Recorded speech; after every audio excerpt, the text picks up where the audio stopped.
Hello friends, इस screen में आप 3 विंडो देख पा रहे हैं।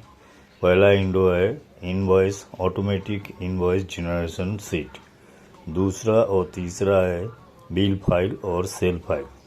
बिल फाइल में प्रोडक्ट वाइज सारे रिकॉर्ड, जितने भी प्रोडक्ट होगा उतने रिकॉर्ड सेव होगा बिल फाइल में। और दूसरा है सेल्स फाइल, जिसमें सामरी इनवॉइस सामरी सेव होगा सिंगल रिकॉर्ड में। इनवॉइस एंट्री शुरू होगा कस्टमर आईडी को सिलेक्ट करके। ऐसे ही आप कस्टमर आईडी सिलेक्ट करेंगे, कस्टमर का रिकॉर्ड सब डिस्प्ले होगा।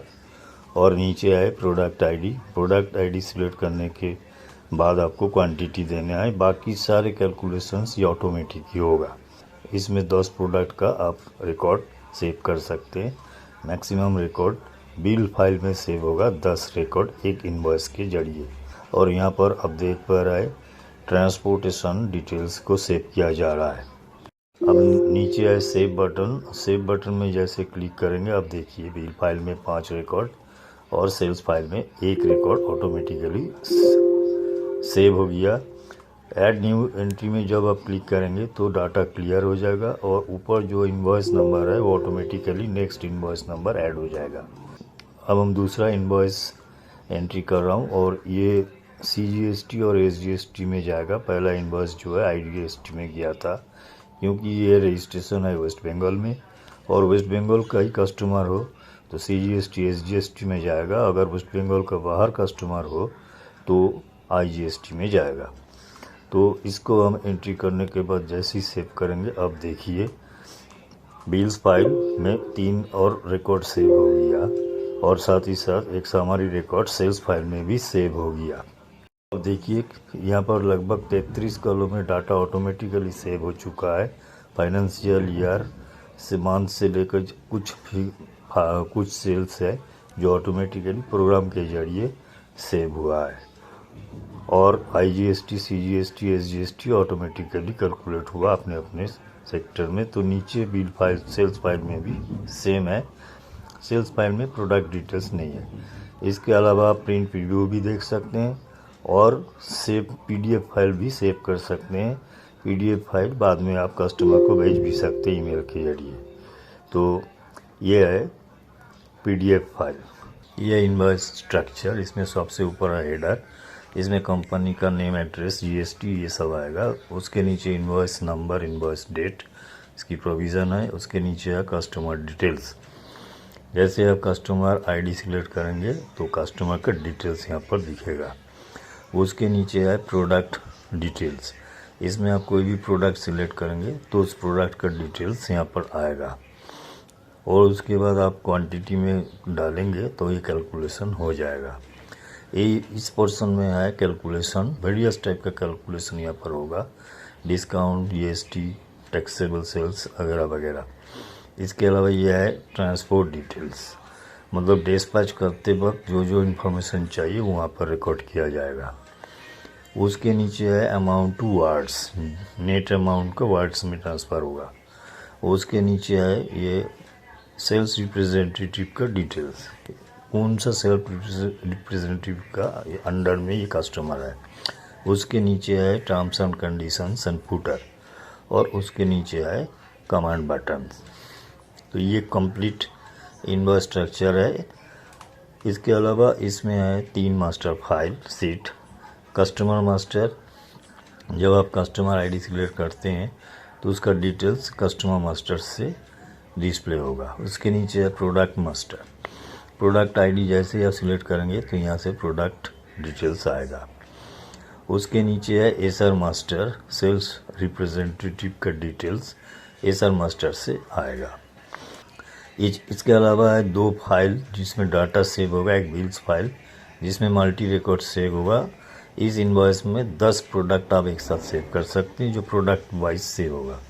उसके अलावा है सेल्स शीट जिसमें सिंगल रिकॉर्ड सेव होगा। समरी रिकॉर्ड है, इसमें प्रोडक्ट डिटेल्स नहीं रहेगा। सबसे पहले हमें कस्टमर आईडी का एक ड्रॉप डाउन लिस्ट बनाना है। ड्रॉप डाउन लिस्ट बनाने के लिए आपको डेटा टैब में जाना है, फिर डेटा वैलिडेशन में आकर लिस्ट सिलेक्ट करना है। उसके बाद सोर्स में जाकर कस्टमर मास्टर को ओपन करके कस्टमर आईडी का कॉलम सिलेक्ट करना है, फिर ओके कर देना है। सिलेक्टेड कस्टमर आईडी से रिलेटेड कस्टमर डेटा को रिट्रीव करने के लिए हम वी लुकअप फार्मूला का इस्तेमाल करेंगे। फार्मूला बार में वी लुकअप लिखकर सबसे पहले कस्टमर आईडी को सिलेक्ट करना है, F4 प्रेस करके लॉक करना है।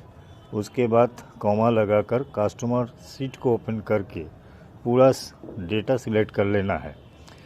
फिर कॉमा लगाकर 2 लिखना है। 2 का मतलब है बी कॉलम में नेम है, बी कॉलम 2 नंबर होता है। उसके बाद कॉमा लगा के 0 लिखना है, इसका मतलब है एग्जैक्ट मैच। फिर ब्रैकेट बंद करके एंटर कर देना है।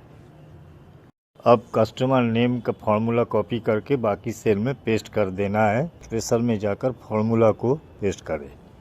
हर सेल में क्लिक कीजिए और फार्मूला बार में जाके कॉलम नंबर को चेंज कर दीजिए according to customer master. City and pin number में 2 वैल्यू का फार्मूला लगेगा। सिटी वाला फार्मूला को कॉपी कर लीजिए। उसके बाद एम्परसेंड साइन लगाकर इन्वर्टेड कॉमा के अंदर हाइफन देकर फिर एक एम्परसेंड साइन लगाइए और फार्मूला पेस्ट कीजिए और कॉलम नंबर चेंज कर दीजिए। अब कस्टमर नेम का फार्मूला कॉपी करके बाकी सेल में पेस्ट कर देना है। स्पेशल में जाकर फार्मूला को पेस्ट करें। हर सेल में क्लिक कीजिए और फार्मूला बार में जाके कॉलम नंबर को चेंज कर दीजिए अकॉर्डिंग टू कस्टमर मास्टर। अब प्रोडक्ट आईडी के लिए भी हमें एक ड्रॉप डाउन लिस्ट बनाना है। जैसे कस्टमर आईडी के लिए बनाए उसी तरीके से प्रोडक्ट आईडी को भी बनाना है। डेटा टैब में जाइए, डेटा वैलिडेशन में जाकर लिस्ट को सिलेक्ट कीजिए, फिर सोर्स फाइल में जाके प्रोडक्ट मास्टर ओपन कीजिए और प्रोडक्ट आईडी का कॉलम सिलेक्ट करके ओके कर दीजिए। अब प्रोडक्ट आईडी से रिलेटेड प्रोडक्ट नेम डिस्प्ले करने के लिए भी लुकअप फार्मूला का इस्तेमाल करना है, जैसे कस्टमर आईडी में किया है। फार्मूला बार में भी लुकअप लिखिए, ब्रैकेट देकर प्रोडक्ट आईडी सिलेक्ट कीजिए, लेकिन इसको रो नंबर को हमें लॉक नहीं करना है क्योंकि नीचे कॉपी करना है। प्रोडक्ट मास्टर को सिलेक्ट कीजिए और पूरा सीट सिलेक्ट कर लीजिए। प्रोडक्ट नंबर कॉलम बी पर है, मतलब कॉलम नंबर 2, कॉमा लगाकर एक 0 टाइप किए फॉर एग्जैक्ट मैच और ब्रैकेट क्लोज करके एंटर कर दीजिए। फार्मूला को कॉपी करके नीचे बाकी सेल में पेस्ट कर दीजिए। एक एरर मैसेज डिस्प्ले हो रहा है, इसको हटाने के लिए इफ एरर फंक्शन का इस्तेमाल करना है।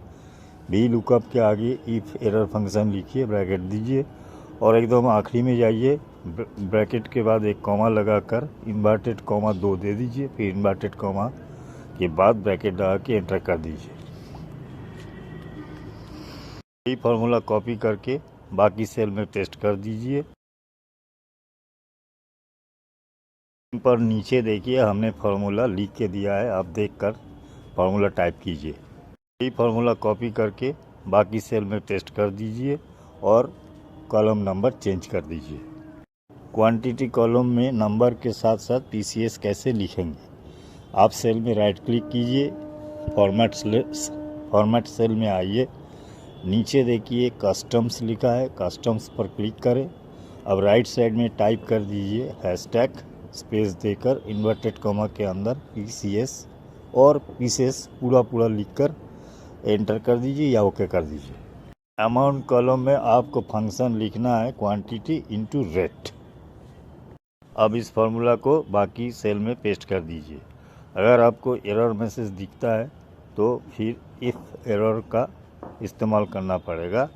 इफ एरर टाइप कीजिए, पहले ब्रैकेट लगा दीजिए और आखिरी में एक कॉमा लगाकर डबल कोटेशन देकर एंटर कर दीजिए। हर फार्मूला मैंने नीचे लिख के भी दिया है, आप ज़रूर उस पर ध्यान दीजिए। सीरियल नंबर ऑटोमेटिक लाने के लिए हमें इफ फंक्शन का इस्तेमाल करना पड़ेगा। फार्मूला है if product ID not equal blank comma row number row 13 number row पर लिखा जा रहा है -12, फिर कॉमा देके डबल कोटेशन देके एंटर कर दीजिए। इसका मतलब ये हुआ अगर प्रोडक्ट आईडी है तो सीरियल नंबर ऐड होगा, अगर प्रोडक्ट आईडी ब्लैंक है तो सीरियल नंबर नहीं आएगा।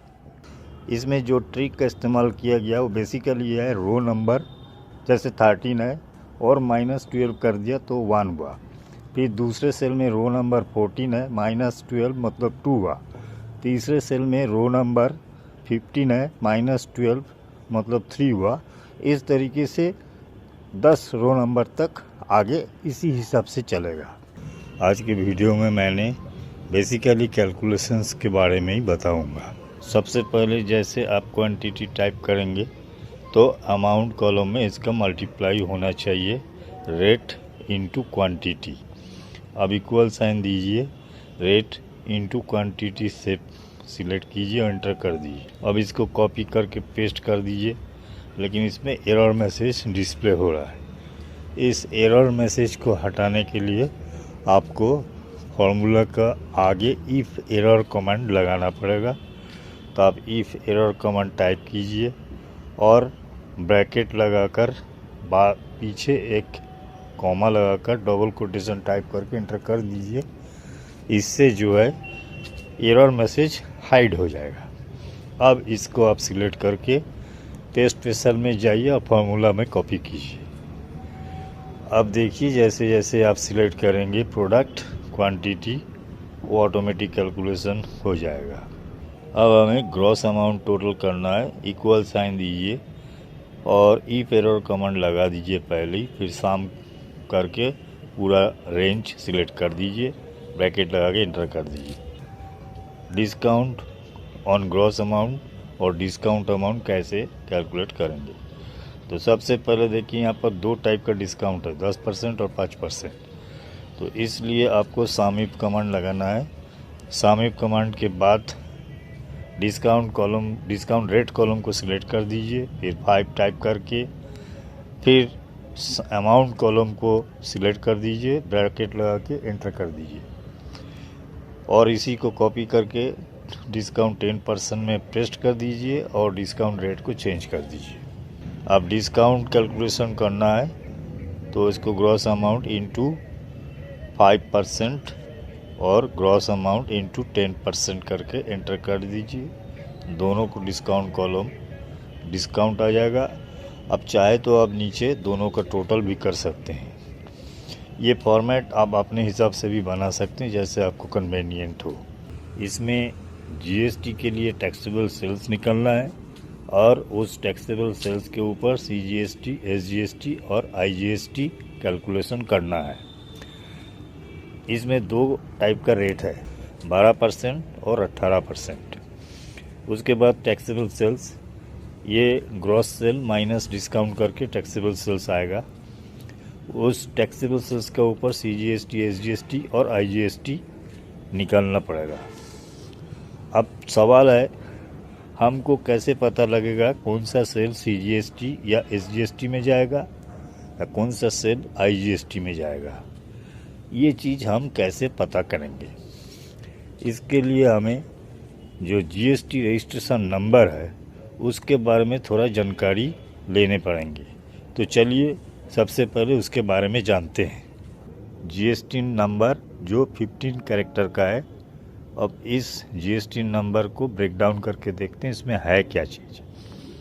सबसे पहले जो 2 कैरेक्टर है, फर्स्ट एंड सेकंड डिजिट, यह स्टेट कोड और यही स्टेट कोड से हमें पता लगता है कि जीएसटी रजिस्ट्रेशन किस स्टेट का है। आपको अगर स्टेट वाइज कोड के बारे में जानना है या जीएसटी के बारे में और ज़्यादा डिटेल्स चाहिए, फार्मूला के बारे में डिटेल्स चाहिए, तो आप इस पीडीएफ फाइल को डाउनलोड कर सकते हैं। देखिए सबसे पहले स्क्रीन में देखिए हेडर में है सेलर का नेम, एड्रेस और जीएसटी नंबर। यह है ऊपर सेलर और इसके नीचे है ये कस्टमर जीएसटी जो दिख रहा है, यह परचेज़र मतलब जो परचेज़ कर रहा है। अब जीएसटी में ये नियम है सेलर और परचेज़र दोनों सेम स्टेट का अगर है तो सीजीएसटी और एसजीएसटी में कैलकुलेट होगा और सेलर और परचेज़र अगर अलग अलग स्टेट का है तो वो कैलकुलेशन आईजीएसटी में होगा। अगर कस्टमर का ये जीएसटी रजिस्ट्रेशन दूसरे स्टेट के होगा तो ये IGST कैलकुलेशन होगा। तो चलिए पहले टैक्सेबल सेल्स निकालते हैं। टैक्सेबल सेल्स निकालने का जो तरीका है वो है ग्रॉस अमाउंट से डिस्काउंट माइनस करने के बाद जो फिगर आएगा वो टैक्सेबल सेल्स होता है। इसमें देखिए GST रेट दो टाइप का है, 18 और 12%, और डिस्काउंट रेट है 5% और 10%। टैक्सेबल सेल्स निकालने के लिए हमें सम इफ कमांड का इस्तेमाल करना पड़ेगा।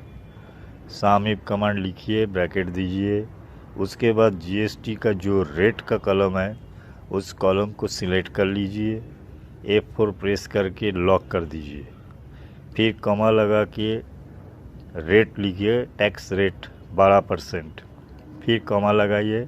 अब अमाउंट कॉलम को सिलेक्ट करके लॉक कर दीजिए, F4 प्रेस करके ब्रैकेट क्लोज कर दीजिए। तो इसमें होगा जो टैक्सेबल सेल्स वो ग्रॉस फिगर निकलेगा। अब यहाँ से हमें माइनस करना है डिस्काउंट, तो माइनस साइन दीजिए, और जो डिस्काउंट 5% है उस फिगर को सिलेक्ट करके एंटर कर दीजिए। अब जो है 12% टैक्सेबल सेल्स का फार्मूला कॉपी करके 18% में पेस्ट कर दीजिए, और जस्ट टैक्स रेट 12% से हटा के 18% कर दीजिए। चलिए अब CGST कैसे निकलेगा उसका फार्मूला टाइप करता हूँ। ये इफ़ लॉजिकल फार्मूला हमें पहले लगाना है, इफ़ कंडीशन लगाना है, तो इक्वल साइन देकर इफ़ लिखिए, फिर ब्रैकेट देकर लेफ़्ट लिखिए। लेफ़्ट इसलिए लिखना है क्योंकि GST नंबर का लेफ़्ट का साइड का 2 कैरेक्टर हमें लेना है। फिर ब्रैकेट लगाकर लिखिए ट्रिम। ट्रिम का मतलब है अगर कोई ब्लैंक स्पेस है तो वो रिमूव हो जाएगा।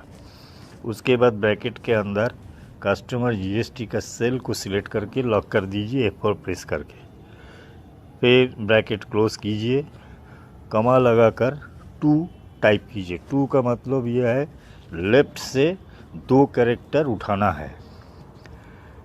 फिर इक्वल साइन देकर लिख दीजिए 19 इन्वर्टेड कॉमा के अंदर।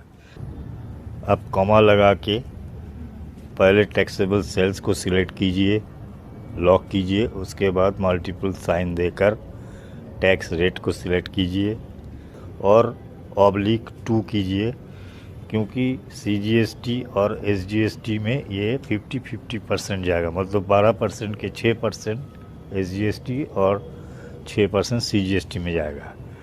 फिर डबल कोटेशन लगा के ब्रैकेट क्लोज करके एंटर कर दीजिए। अब इस फार्मूला को कॉपी कर लीजिए और CGST और SGST में स्पेस पिस्टल में जाके फार्मूला पेस्ट कीजिए। अब IGST के लिए कोड लिखता हूँ। कोड सेम होगा, इफ़, उसके बाद लेफ़्ट, उसके बाद ट्रिम, उसके बाद सेल को सिलेक्ट करना है, फिर कॉमा लगाकर 2 लिखना है, और उसके बाद नॉट इक्वल साइन देना है। फिर टैक्सेबल सेल्स को सिलेक्ट करना है, मल्टीपल साइन देना है, फिर रेट को सिलेक्ट करना है, फिर कॉमा लगाकर इन्वर्टेड कॉमा देकर ब्रैकेट क्लोज करके एंटर कर दीजिए। अब इस फार्मूला को कॉपी करके नीचे सेल में पेस्ट कर दीजिए। पेस्ट स्पेशल में जाइए और फार्मूला को पेस्ट कीजिए। यहाँ पर मैंने दोनों फार्मूला लिखकर आपको समझा रहा हूँ दोबारा। तो सबसे पहले देखिए इफ लॉजिकल कमांड को लगाना है, उसके बाद लेफ़्ट लिखना है। लेफ़्ट इसलिए लिखना है क्योंकि GST नंबर का पहला 2 कैरेक्टर हमें चाहिए। उसके बाद ट्रिम लिखना है। ट्रिम का कारण है अगर कोई स्पेस है तो वो रिमूव हो जाएगा। उसके बाद ट्रिम के बाद GST सेल को सिलेक्ट करना है, फिर उसको क्लोज करके कॉमा लगाकर 2 लिखना है। 2 मतलब है पहला 2 कैरेक्टर हमें चाहिए।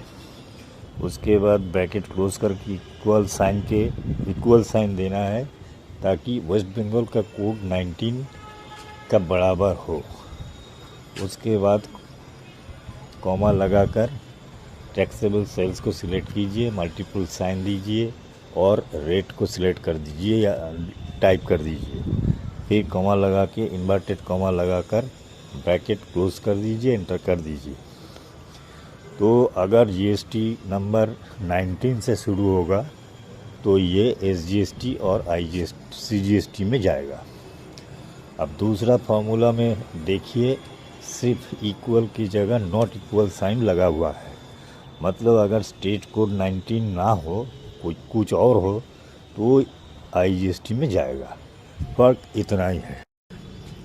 अब हमें अमाउंट कॉलम में सीजीएसटी, एसजीएसटी, आईजीएसटी का टोटल कर देना है और टैक्सेबल सेल्स से जीएसटी को माइनस करके जो फिगर निकलेगा वो नेट सेल्स होगा। पेमेंट इसी अमाउंट का आएगा।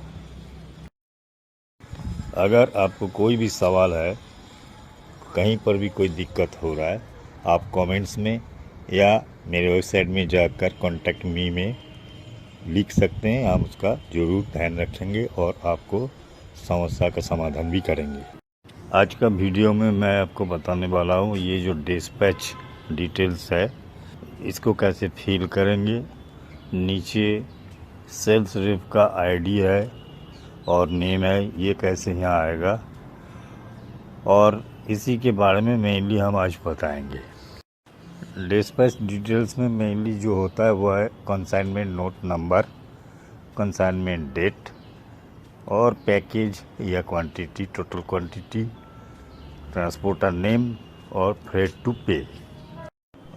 तो इसमें देखिए जो फ्रेट टू पे है, ये तो आप बिल से डायरेक्ट डिडक्ट भी कर सकते हैं। अगर आप बिल में दिखाना चाहते हैं तो नेट अमाउंट के नीचे 2 सेल खाली है।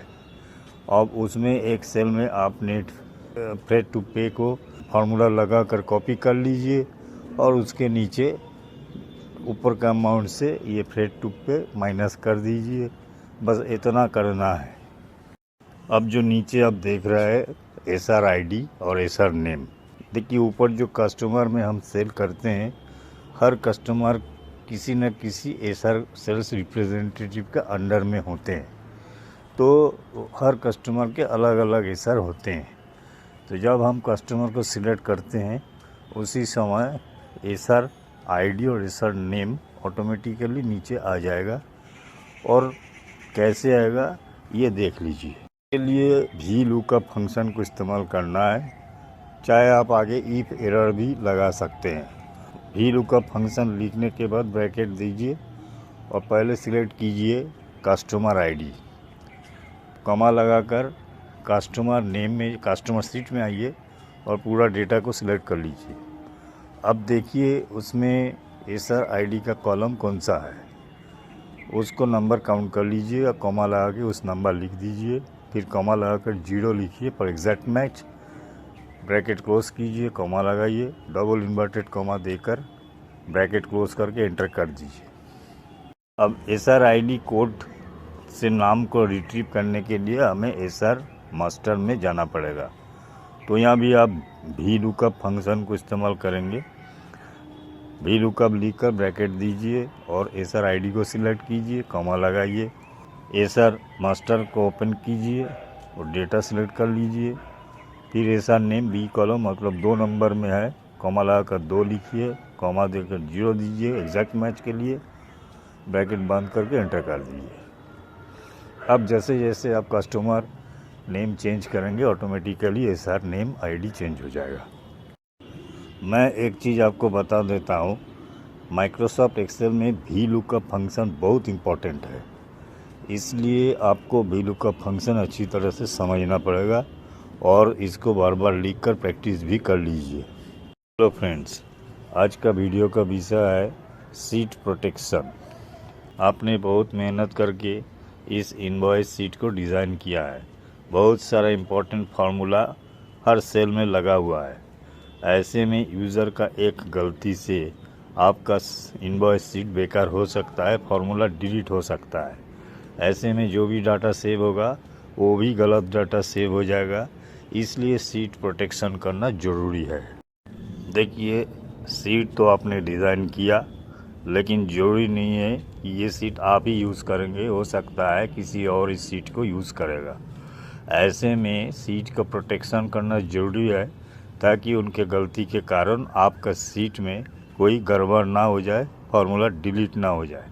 अब देखिए ऊपर आप देख रहा है कैसे सीट से आपका फार्मूला डिलीट हो रहा है, और इससे बचने के लिए हम सीट प्रोटेक्ट करेंगे। इसके अलावा एक चीज़ और है, आज के ज़माने में डेटा बहुत इम्पोर्टेंट है।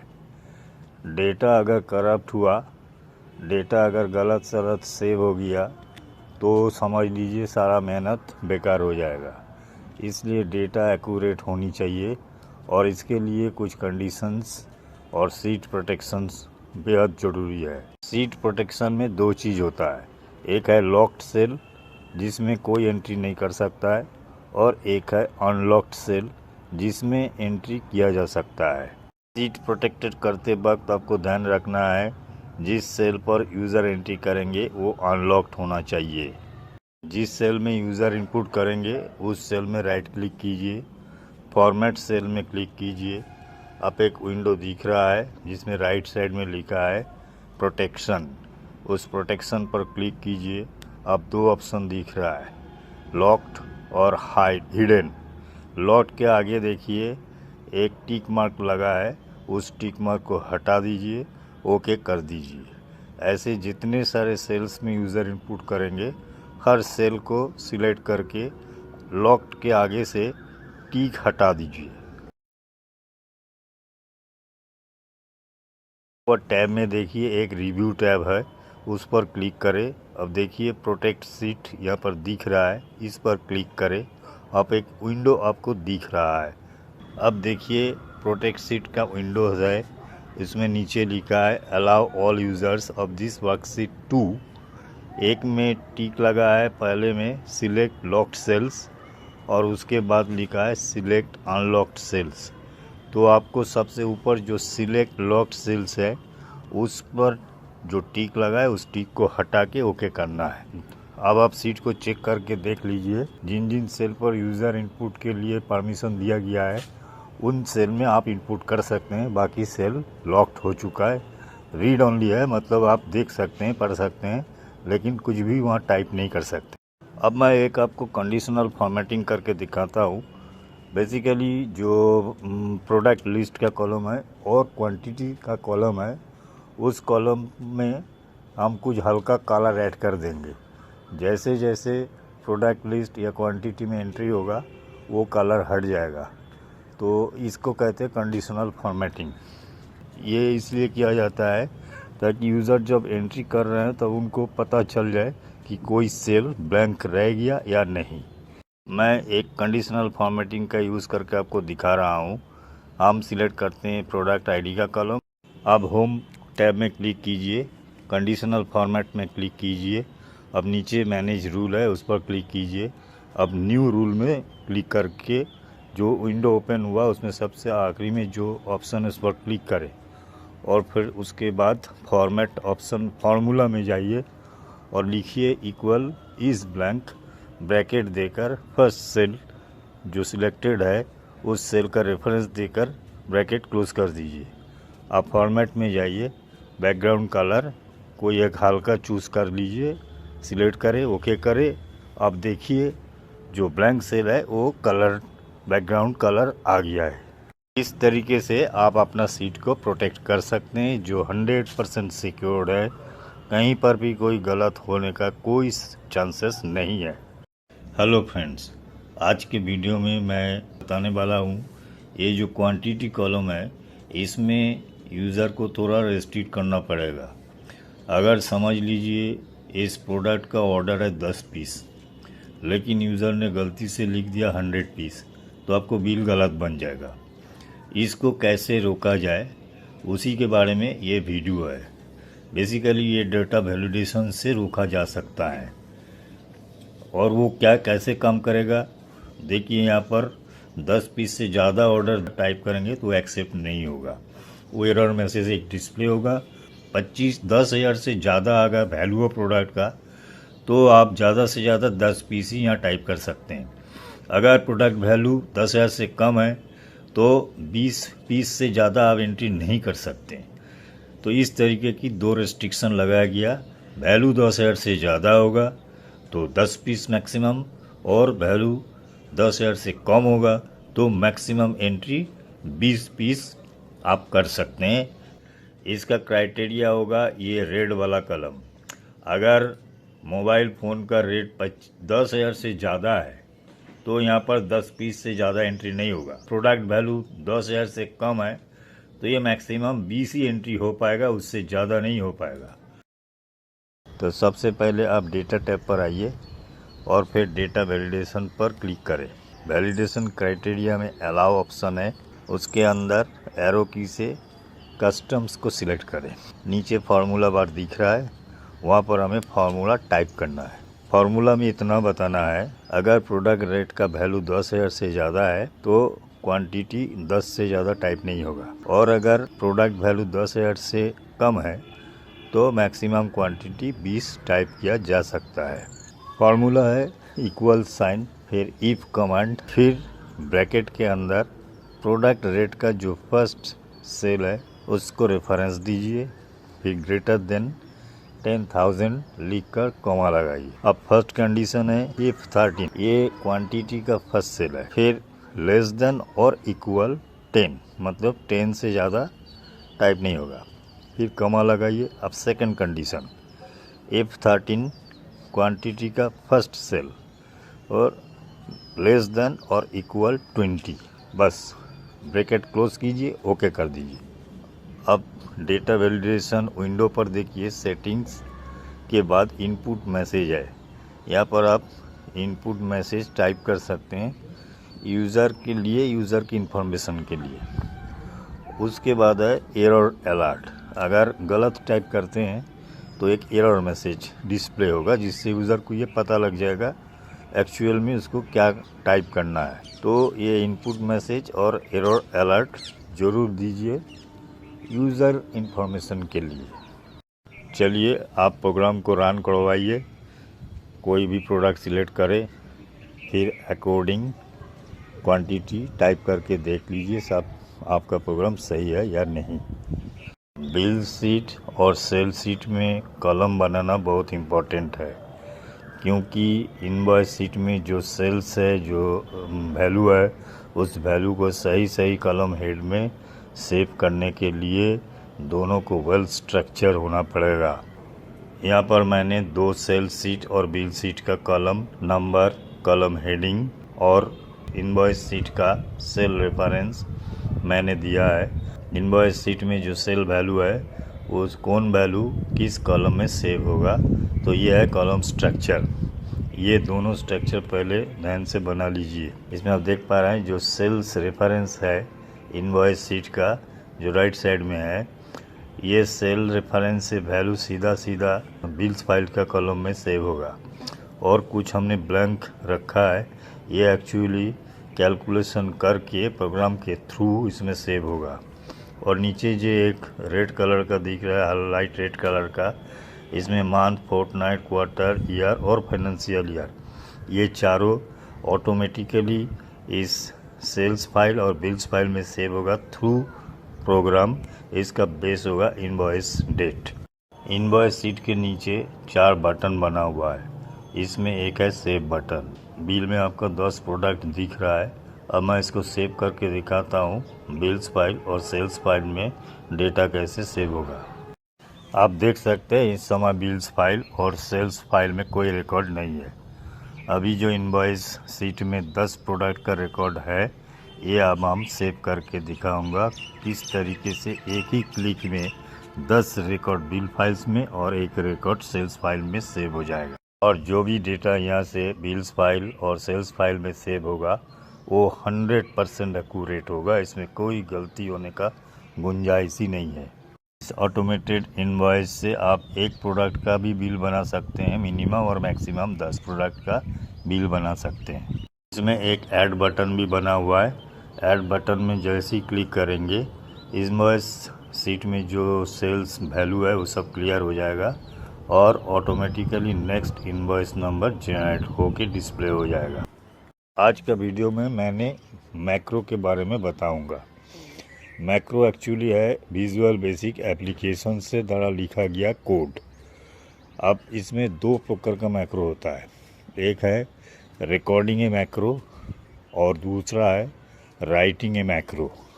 स्क्रीन पर देख सकते हैं रिकॉर्डिंग ए मैक्रो और राइट ए मैक्रो को अंदर कंपैरिजन दिया गया है। दोनों का क्या एडवांटेज है और क्या डिसएडवांटेज है उसके बारे में बताया गया है। रिकॉर्डिंग ए मैक्रो में फ़ायदा यह है आपको विजुअल बेसिक कोडिंग के बारे में कोई जानकारी नहीं चाहिए। अगर आप विजुअल बेसिक नहीं भी जानते हैं तो भी आप आसानी से मैक्रो रिकॉर्ड कर सकते हैं।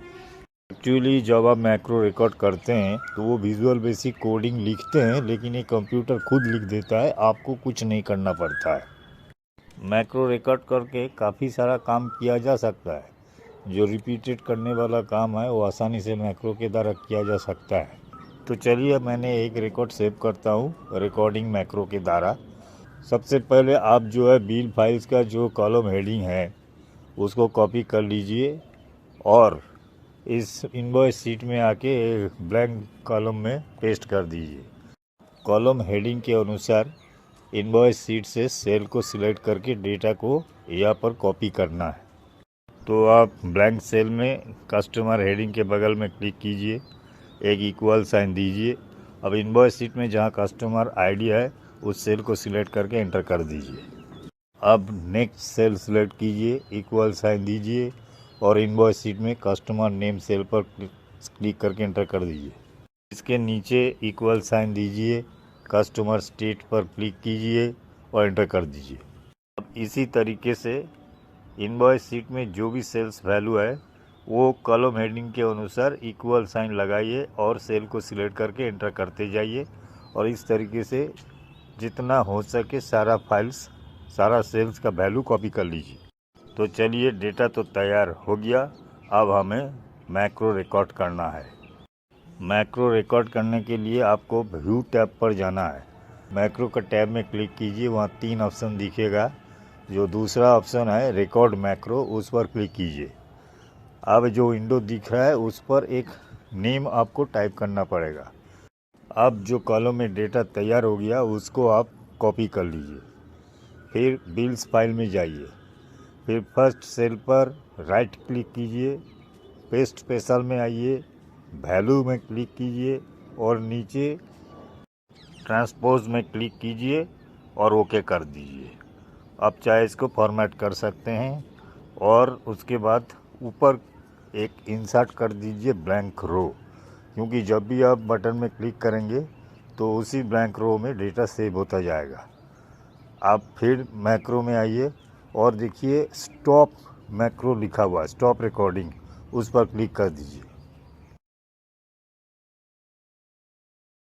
अगर आपका एक्सेल शीट पर डेवलपर टैब नहीं दिख रहा है तो आप फाइल में जाइए और सेटिंग्स में क्लिक कीजिए और आप देखते जाइए कैसे डेवलपर टैब को ऐड किया जाएगा। अब डेवलपर टैब पर क्लिक कीजिए, फिर इंसर्ट में क्लिक कीजिए और इंसर्ट के अंदर कंट्रोल बटन पर क्लिक करके बटन बना लीजिए। अब एक विंडो डिस्प्ले हुआ है।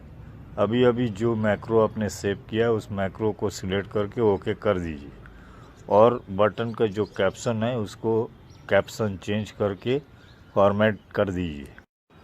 अब इनवॉइस शीट में customer ID, bill number, product ID, quantity ये सब चेंज कीजिए। अब सेव बटन में क्लिक कीजिए और देखिए डेटा ऑटोमेटिकली सेव हो जाएगा। ऐसे कई बार कीजिए, कई इनवॉइस को आप चाहें तो इस तरीके से सेव कर सकते हैं। तो आपने देखा सीधा सीधा एक एक रिकॉर्ड तो आप आसानी से सेव कर सकते हैं, लेकिन अगर रिकॉर्ड 2 है, 5 है, 10 है प्रोडक्ट आईडी तो आप कैसे सेव करेंगे। अब देखिए ऐसे स्थिति में आप रिकॉर्डिंग मैक्रो से डाटा सेव नहीं कर सकते हैं। रिकॉर्डिंग मैक्रो में यही समस्या है। ये सिंपल चीज़ को तो कर सकता है, लेकिन जैसे ही थोड़ा कॉम्प्लेक्स मैटर सामने आएगा रिकॉर्डिंग मैक्रो फेल हो जाएगा। एक बार हम ये देखते हैं जो मैक्रो आपने रिकॉर्ड किया है वो एक्चुअली कंप्यूटर कैसे उसको कोडिंग करता है। इसको कहता है विजुअल बेसिक एप्लीकेशन कोडिंग। तो आप व्यू टैब पर आइए, फिर मैक्रो टैब पर क्लिक कीजिए। अब इसके अंदर 3 ऑप्शन है। पहला ऑप्शन व्यू मैक्रो में क्लिक कीजिए। अब जो मैक्रो आपने रिकॉर्ड किया है उस मैक्रो नेम पर क्लिक करें, सिलेक्ट करें उसको और फिर एडिट मैक्रो में क्लिक करें। अब जो विंडो आपको दिख रहा है ये एक्चुअली है विजुअल बेसिक एप्लीकेशन का कोड। अब इस कोड को आप ध्यान से देख सकते हैं, इसमें थोड़ा आइडिया आपको बनेगा। कुछ और मैक्रो आप बनाइए और फिर उसका कोडिंग को चेक कीजिए। तो इस तरीके से आप कोडिंग देखते रहेंगे तो एक पैटर्न आपको समझ में आएगा। इस समस्या का समाधान का एक ही रास्ता है, वो है writing a macro. Macro actually है विजुअल बेसिक एप्लीकेशन से द्वारा लिखा गया कोड। अब इसमें दो प्रकार का मैक्रो होता है, एक है रिकॉर्डिंग ए मैक्रो और दूसरा है राइटिंग ए मैक्रो। तो आपने देखा सीधा सीधा एक एक रिकॉर्ड तो आप आसानी से सेव कर सकते हैं, लेकिन अगर रिकॉर्ड 2 है, 5 है, 10 है प्रोडक्ट आईडी, तो आप कैसे सेव करेंगे? अब देखिए ऐसे स्थिति में आप रिकॉर्डिंग मैक्रो से डाटा सेव नहीं कर सकते हैं। रिकॉर्डिंग मैक्रो में यही समस्या है। ये सिंपल चीज़ को तो कर सकता है, लेकिन जैसे ही थोड़ा कॉम्प्लेक्स मैटर सामने आएगा रिकॉर्डिंग मैक्रो फेल हो जाएगा। इस समस्या का समाधान का एक ही रास्ता है, वो है राइटिंग ए मैक्रो। और मैं ये भी आपको कह रहा हूँ, एक लाइन आपको लिखना नहीं है, सिर्फ कॉपी करना और पेस्ट करना है। आप देख सकते हैं इस समय स्क्रीन पर एआई टूल्स के मदद से मैंने कोड लिखवा रहा हूँ। मैंने चैट जीपीटी का इस्तेमाल किया है, एक बेहतरीन सॉफ्टवेयर है। अब देखिए ये कोड पूरा लिख जाएगा। उसके बाद मैंने एक मॉड्यूल में इस कोड को कॉपी करके पेस्ट कर दूंगा और फिर उस मॉड्यूल को सेव करके एक सेव बटन के साथ असाइन कर दूंगा। और जैसे ही मैं उस बटन पर क्लिक करूंगा, इस इनवॉइस में जितने भी प्रोडक्ट है वो सारा का सारा बिल फाइल में जाके सेव हो जाएगा। बिल फाइल में देखिए जितने प्रोडक्ट आईडी था वो सारे के सारे सेव हो चुका है। मैंने सिर्फ कॉपी और पेस्ट किया है, एक लाइन टाइप नहीं किया है। जैसा मैंने कहा था आपको सिर्फ कॉपी और पेस्ट करना है, उसके अलावा आपको कुछ करने की ज़रूरत नहीं है। आप यकीन मानिए, अगर विजुअल बेसिक एप्लीकेशन के बारे में आपको थोड़ा सा बेसिक आइडिया अगर है तो आप चैट जीपीटी की मदद से कुछ भी कर सकते हैं, कुछ भी।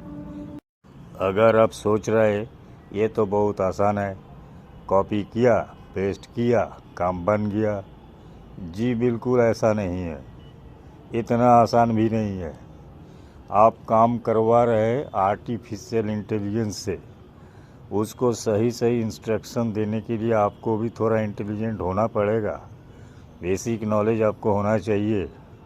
आप कैसे सवाल करेंगे, कैसे आप इंस्ट्रक्शन देंगे, इसका ऊपर बहुत कुछ डिपेंड करता है। मैंने आपको बताऊंगा इंस्ट्रक्शन देने का तरीका क्या है, लेकिन आप समझ लीजिए आपको भी थोड़ा दिमाग लगाना पड़ेगा। आप स्क्रीन पर देख रहे हैं विजुअल बेसिक का कोडिंग। मैं इस कोडिंग का एक एक चीज़ के बारे में आपको बताऊंगा और इससे आपको बेसिक नॉलेज हो जाएगा। इसके अलावा मैंने एक हेल्प फाइल भी बनाया है जो पीडीएफ फॉर्म में है, आपको ज़रूर डाउनलोड कर लीजिए। उसमें मैंने कोडिंग के बारे में सारा कुछ लिख के दिया है। इसके अलावा 5 एक्सेल फाइल है, वो भी आप डाउनलोड कर लीजिए ताकि आपको प्रैक्टिस करने में आसानी हो। ये है पीडीएफ फाइल, हेल्प फाइल। ये बहुत इम्पोर्टेंट फाइल होगा आपके लिए। आप इसको डाउनलोड कीजिए और स्टडी कीजिए। आप इस कोडिंग को और उसका डिस्क्रिप्शन को या एक्सप्लेनेशन जो भी है आप अच्छी तरह से समझने की कोशिश करें। देखिए थोड़ा बहुत बेसिक नॉलेज अगर ना हो तो आप चैट जीपीटी से काम नहीं करवा पाएंगे, इसलिए बेहद ज़रूरी है थोड़ा बहुत नॉलेज आपको होना चाहिए ताकि ज़रूरत पर आप कोडिंग में थोड़ा एडिट कर सकें, क्योंकि एडिट करने की ज़रूरत पड़ेगा, इसलिए आपको बेसिक नॉलेज होना ज़रूरी है। इनवॉइस शीट से डेटा बिल्स फाइल में प्रोडक्ट वाइज सेव करने के लिए और सेल्स फाइल में summary record, single record save करने के लिए ये प्रोग्राम लिखा गया है। ये है विजुअल बेसिक एप्लीकेशन कोडिंग। पहले कोडिंग के बारे में एक सामरी आपको बता देता हूँ। इस कोडिंग में है क्या और वो किस तरीके से काम करता है, क्या क्या इसमें फंक्शंस है, इसके बारे में पहले एक बार डिस्कस कर लेते हैं। सबसे पहले प्रोग्रामिंग में वेरिएबल डिक्लेयर किया जाता है। वेरिएबल डिक्लेयर करने का तरीका है डीम मतलब डायमेंशन, उसके बाद वेरिएबल नेम और उसके बाद वेरिएबल टाइप्स।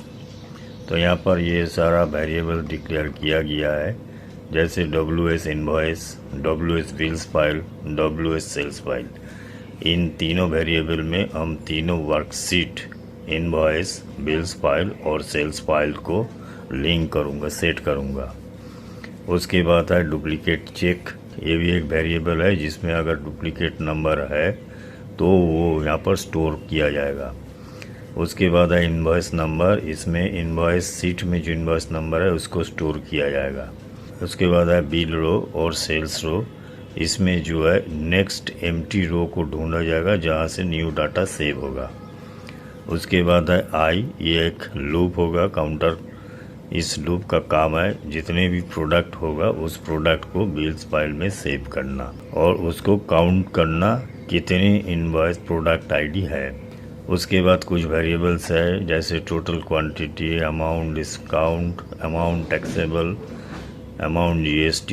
ये सब जो है कैलकुलेशन करके इस वेरिएबल में स्टोर किया जाएगा। उसके बाद है कास्ट GST मतलब इसमें GST नंबर को सेव किया जाएगा। उस कस्टमर GST नंबर के बेसिस में CGST, SGST या GST कैलकुलेट किया जाएगा। उसके बाद है इनवॉइस डेट। इस वेरिएबल में इनवॉइस डेट को स्टोर किया जाएगा और इससे मंथ, ईयर, क्वार्टर, फोर्टनाइट ये सब कैलकुलेशन किया जाएगा। और उसके बाद फाइनेंशियल ईयर, ये भी एक वेरिएबल है, इसमें फाइनेंशियल ईयर को स्टोर किया जाएगा। इस तरीके से ये सारा वेरिएबल पहले डिक्लेयर कर लिया गया है। वेरिएबल डिक्लेयर करने के बाद प्रोग्राम लिखना शुरू करने से पहले एरर हैंडलिंग लिखा जाता है। On error go to error handler. अगर प्रोग्राम रन करते वक्त अगर इनकाउंटर होता है या कोई गलत कोड होता है तो ये सीधा प्रोग्राम से बाहर चला जाएगा। इसके लिए ये एरर हैंडलिंग किया जाता है और एक मैसेज डिस्प्ले होगा, इस एरर होने का कारण क्या है ये बताएगा। उसके बाद हमें 3 वेरिएबल बनाया है, WS invoice, WS bills file और WS सेल्स फाइल। इन तीनों वेरिएबल में 3 वर्कशीट इनवॉइस, बिल्स फाइल्स और सेल्स फाइल्स को सेट किया जाएगा। उसके बाद हम चेक करेंगे इनवॉइस नंबर वैलिडेशन, मतलब इनवॉइस सीट में इनवॉइस नंबर सेल पर इनवॉइस नंबर है या नहीं है, ये हमें चेक करना है। अगर इनवॉइस नंबर नहीं है तो ये सब रूटीन प्रोग्राम से बाहर चला जाएगा और अगर बिल नंबर है तो डेटा सेव होगा। उसके बाद है डुप्लीकेट इनवॉइस चेक, मतलब हमें ये भी चेक करना है कि ऐसा तो नहीं है एक ही इनवॉइस नंबर बार बार सेव हो रहा है। इसलिए हमें ये चेक करना है डुप्लीकेट इनवॉइस नंबर अगर है तो ये प्रोग्राम डाटा सेव नहीं करेगा, एक एरर मैसेज डिस्प्ले करेगा और प्रोग्राम से बाहर चला जाएगा। और अगर डुप्लीकेट इनवॉइस नंबर नहीं है तो डेटा सेव हो जाएगा। उसके बाद ये है फाइंडिंग नेक्स्ट एम्प्टी रो, मतलब इससे पहले जितना भी डाटा स्टोर हुआ है उसके बाद जो खाली रो है वहीं से बाद वाला डेटा सेव होगा। तो हमें चेक करना है नेक्स्ट एम्प्टी रो कहाँ पर है। जैसे यहाँ पर 21 नंबर रो तक डेटा है, हमें ये 22 नंबर रो ढूंढना है जहाँ से डेटा सेव होगा। इसी को कहता है नेक्स्ट एम्प्टी रो सर्च करना। उसके बाद ये है लूप थ्रू प्रोडक्ट्स रो, हमारा प्रोडक्ट डिटेल्स जो शुरू हो रहा है ये 13 से रो नंबर शुरू हो रहा है और 22 तक ये रो नंबर है, मतलब 10 रिकॉर्ड हम सेव कर सकते हैं। लेकिन जरूरी नहीं है हर बिल में 10 रिकॉर्ड ही होगा, किसी में 10 हो सकता है, इसमें 4 है, किसी में 6, किसी में 8 है। तो इसको ट्रैक करने के लिए, काउंट करने के लिए इस वेरिएबल का इस्तेमाल किया गया है। उसके बाद है पॉपुलेटिंग बिल्स फाइल। उसके बाद बिल्स फाइल में जितने भी प्रोडक्ट होगा उतने प्रोडक्ट का रो उसमें पूरा डिटेल्स के साथ सेव हो जाएगा। बिल्स फाइल में सेव होने के बाद प्रोग्राम सेल्स फाइल में भी डाटा सेव करेगा, लेकिन इसमें सिंगल रिकॉर्ड होगा, इसमें प्रोडक्ट डिटेल्स नहीं होगा। उसके बाद फाइनेंशियल ईयर कैलकुलेशन करेगा, मतलब जो ट्रांजैक्शन हो रहा है वो किस फाइनेंशियल ईयर में है उसको वो कैलकुलेट करके और अपने ऑटोमेटिकली स्टोर भी करेगा। अब नीचे जो बटन्स है उस बटन को डिसेबल या इनेबल करने के लिए यहाँ पर ये कमांड लिखा गया है। और पूरा प्रोग्राम रन करने के बाद एक सक्सेस मैसेज आएगा, इनवॉइस सेव सक्सेसफुली, और इसके बाद ये प्रोग्राम से बाहर चला जाएगा। यह एरर हैंडलर जो ऊपर लिखा गया है, जो प्रोग्राम शुरू होने से पहले लिखा जाता है और प्रोग्राम से ख़त्म होने के पहले इस लाइन लिखा जाता है। इसमें एक मैसेज बॉक्स है, अगर पूरे प्रोग्राम के दौरान कहीं भी इंटरप्ट हुआ है तो ये प्रोग्राम से सीधा इस लाइन पर आएगा और एक मैसेज बॉक्स डिस्प्ले करेगा जिसमें एरर नंबर, एरर डिस्क्रिप्शन ये सब बताएगा। इससे पता चलता है गलती किस टाइप का है। उसके अलावा एक हेल्पर फंक्शन है, गेट फाइनेंशियल ईयर, मतलब ये ऊपर जो सब रूटीन लिखा है उसके बाहर एक सब रूटीन फंक्शन नाम से लिखा गया है।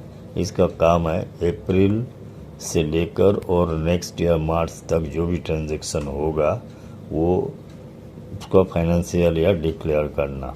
तो इस तरीके से प्रोग्राम को मैंने डिवाइड करके आपको बताया। अब इसके एक एक चीज़, एक एक पॉइंट को हम अलग अलग वीडियो के माध्यम से आपको बताऊंगा। विजुअल बेसिक कोड लिखने के लिए आपको इंसर्ट करना है visual basic editor. Visual basic editor open करने के लिए आप प्रेस कीजिए alter plus F11। Left side में देखिए प्रोजेक्ट एक्सप्लोरर है। प्रोजेक्ट एक्सप्लोरर में राइट क्लिक कीजिए, इंसर्ट ऑप्शन में जाके मॉड्यूल को इंसर्ट कर लीजिए। अब जो मॉड्यूल ओपन हुआ है विजुअल कोड इसी मॉड्यूल में लिखा जाएगा।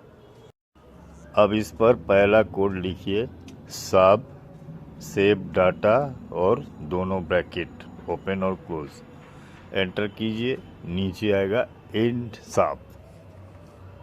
सब का मतलब है सब रूटीन, और उसके बाद जो सेव डाटा लिखा है ये एक्चुअली इस मैक्रो नेम है, इसी नेम से मैक्रो सेव होगा।